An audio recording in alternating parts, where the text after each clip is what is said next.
Have you ever tried to picture a world with no weapons? A world where the very tools of war are literally hammered into tools for farming? This isn't some modern utopian dream. It's actually an ancient vision, a prophecy from the book of Isaiah that has captured our hopes for thousands of years. Just take a second and let that sink in. A world without war. Not just a ceasefire, but a world where we've forgotten how to wage war in the first place. It's just an absolutely incredible image of total, lasting peace. And that's the big question, right? It's a beautiful picture, but how do we get there? Is this something we're supposed to build over time, or is it a switch that gets flipped for us? Well, thinkers and theologians have been wrestling with this for centuries, and their answers usually fall into three major camps. So here's the plan. We're going to look at the three main takes: postmillennialism, amillennialism, and premillennialism. And then we'll get into the core question that really divides all of them. Are we supposed to read this as a literal roadmap for the future, or as a figurative truth for today? All right, let's dive in and start unpacking how each of these viewpoints imagines this incredible peace actually coming about. First up, we've got postmillennialism. In a nutshell, this view believes that humanity itself, empowered by the gospel, is going to be the one to bring in this age of peace. The whole idea here is, fundamentally optimistic. It's gradual. It suggests that as the Christian message spreads and really sinks into different cultures, society itself gets better and better, and eventually, that leads to this era of peace. The key part is the timing. All of this happens before Christ returns. And you can see why this matters, right? It often fuels this strong drive for social and political action because believers see reforming society as literally part of fulfilling the prophecy. And this quote from the theologian J.A. Alexander just gets right to the heart of it. Notice how it draws a straight line from missionary work to world peace. For someone with this view, the prophecy isn't some far-off passive hope. It's the direct, intended result of the church's work right here, right now. So from this perspective, the language is deeply symbolic. The mountain of the Lord isn't some physical spot on a map. It represents the church, growing in influence. Nations flowing to it means mass conversions.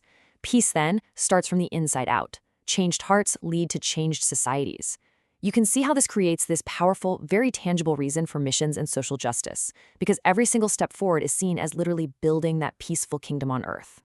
Okay, so that's one way to look at it, but what if the prophecy isn't about a future golden age on earth at all? That brings us to our second viewpoint, amillennialism. Now, the key shift here is from when to how. Amillennialists tend to see this prophecy as being fulfilled right now, but in a spiritual way. The kingdom isn't a physical, earthly government of peace, but a spiritual reality that exists inside the church and in the hearts of believers today. And this quote is absolutely crucial. See the qualifier? In this view, the peace Isaiah talks about isn't total or universal in our current world. It's a peace that exists in principle. It shows up partially, in pockets, wherever people actually try to live out the gospel.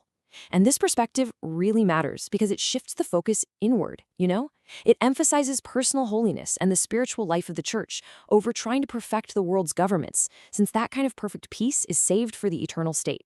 This chart here just lays out the difference perfectly. For the postmillennialist, we're building towards a total physical peace on earth. But for the amillennialist, we experience a spiritual peace in principle right now, while the total fulfillment gets pushed way beyond earthly history into eternity. Okay, let's move on to our third and final view, which has a very, very different timeline. This is premillennialism. For premillennialists, it's a totally different ballgame. Humanity simply can't bring about this kind of peace on its own, not through social reform, not even through spreading the gospel. They believe this age of no war will only kick off when Christ himself physically returns to earth, sets up a literal kingdom based in a literal Jerusalem, and directly rules the nations. It's a sudden divine intervention, not a slow human process. And this view tends to create a sense of urgency, focusing believers on evangelism and watching for signs of the end times, rather than on long-term societal projects. But wait a second, this view seems to have a pretty big problem when you look at another part of the Bible. If Isaiah promises they will learn war anymore, how in the world does the book of Revelation predict one last huge battle at the very end of that 1,000-year reign? It sounds like a flat-out contradiction, doesn't it? Well, the answer, according to this perspective, is hiding in a little nuance of the original Hebrew. The specific grammar used here, this lo plus ode structure, doesn't necessarily mean never again for all eternity. A lot of the time, it's used to talk about stopping a continuous ongoing activity. So the idea is that the prophecy is describing the end of humanity's normal state of being, the constant training for war, the arms races, the endless conflicts. All of that stops. And this reading solves the problem because it doesn't rule out the possibility of one final crazy rebellion 1,000 years down the road. So we've looked at three very different timelines, three very different ways for peace to happen. And really, all those differences boil down to one single fundamental question about how you read the text. And this chart just lays it all out so clearly. Just look at that top row. For both post and amillennialism, Jerusalem is symbolic. It means the church. But for premillennialism, it's the literal physical city. That one interpretive decision then cascades all the way down, changing the timing. Is it gradual, or now in principle, or sudden?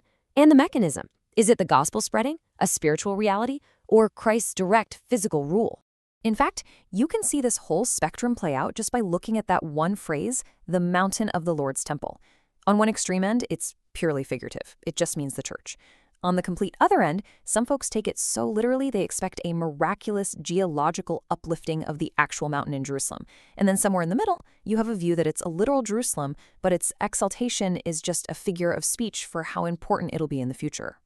You see, it all comes back to this. How are we supposed to read ancient prophecy?